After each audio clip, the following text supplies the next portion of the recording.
Ada dua hal yang mendasar yang harus kita bahas di sini. Yang pertama, apa kelebihannya takwa itu? Kalau saya bertakwa, saya dapat apa?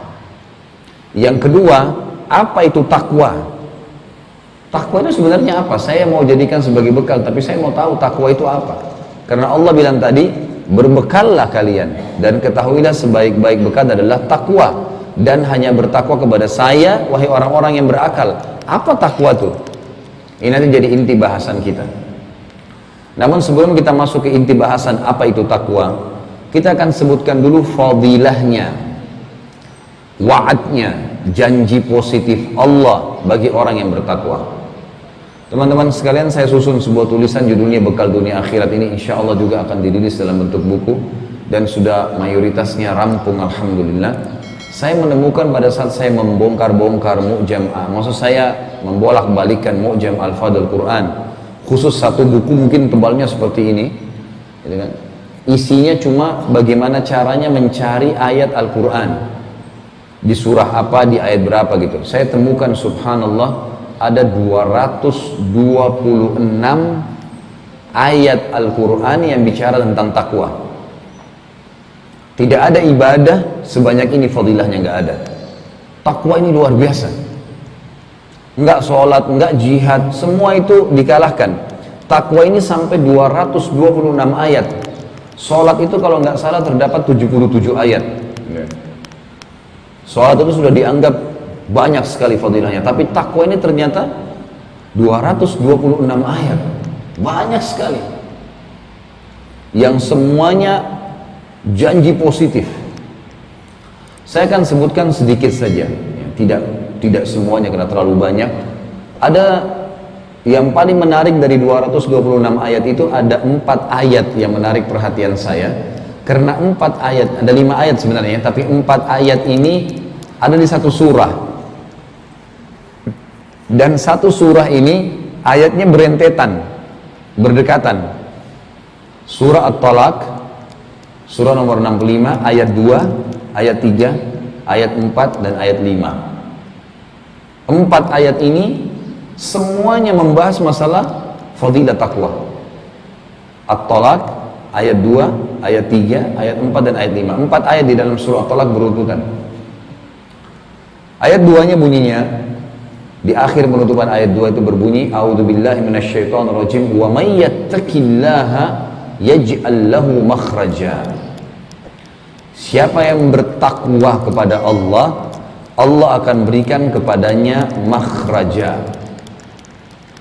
Makhraja ini, kalau kita mau fahami secara letterlet dalam bahasa Arab, teman-teman sekalian, kalau orang Arab lagi jalan di satu jalan dan sempit sekali buat dia, tubuhnya susah untuk bergerak, kemudian dia dapat ada ujung jalan itu sebuah tempat yang tiba-tiba mempertemukan dia dengan lapangan luas, dia bisa lari. Tempat transisi dari sempit ke luas itu namanya makhraj. Ini bahasanya ya. Biawak itu hewan yang cukup lumayan besar badannya, tapi kalau kita temukan lubangnya, kalau di padang pasir, beda dengan biawak di Indonesia tentu. Biawak-biawak Indonesia bisa sembunyi di belakang tembok, kadang-kadang di pohon dan seterusnya. Kalau di padang pasir ini biawaknya gali lubang di bawah, di padang pasir. Itu kalau kita lihat lubangnya kecil seperti lubang semut, tapi di bawahnya ada biawak tuh. Jadi biawak ini punya ciri khas. Dia kalau mau masuk, dia kalau buat lubang, dia masuk ke dalam, lubang itu ditempelin lagi sama dia. Jadi tinggal kecil seperti lubang semut saja. Jadi orang nggak tahu, musuhnya nggak tahu kalau di bawah itu ada biawak gitu. Nah, biawak ini kalau mau keluar, dia menubrukkan kepalanya ke lubang itu, menggali kembali, sehingga cukup untuk tubuhnya keluar. Nah, pada saat biawak keluar dari lubangnya itu, akhirnya dia bisa mengangkat kepalanya dan menghirup udara di luar.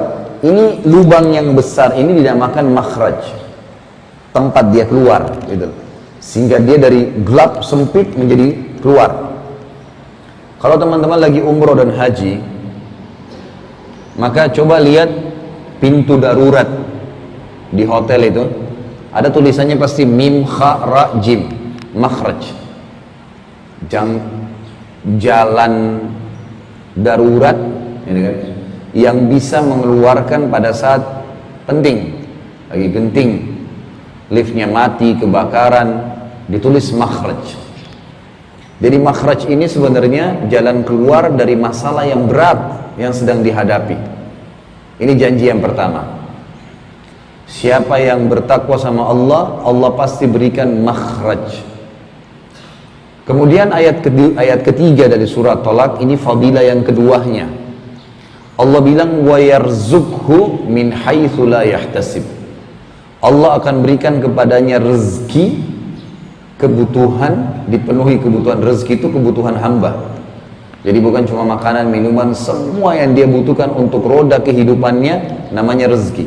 Dan Allah akan berikan rezeki wa yarzuqhu min haitsu la yahtasib, dari tempat-tempat dan sumber yang dia tidak tahu. Ini fadilah yang kedua.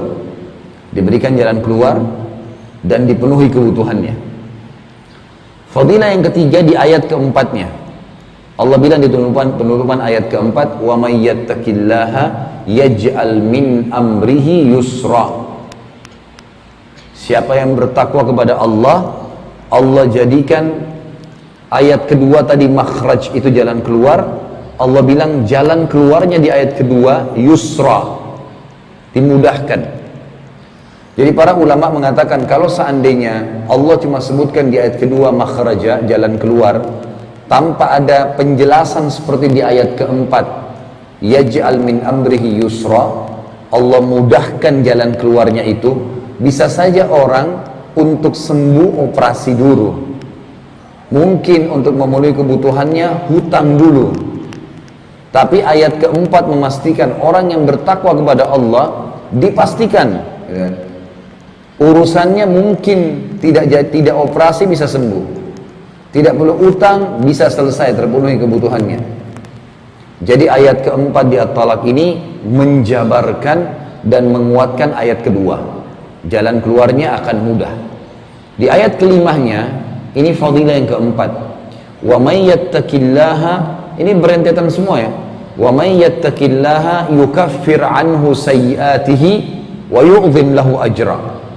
Siapa yang bertakwa kepada Allah, Allah akan lipat gandakan balasannya. Jadi kalau yang orang biasa dapat 10, dia dapat 20, didobelkan. Dan Allah akan bersihkan, maafkan semua kesalahannya. Jadi fadilah yang luar biasa. Ini 4 ayat berurut di surah At-Talaq. Ada ayat yang lain dan saya cukupkan dengan ayat ini di fadilahnya karena cukup banyak tentunya.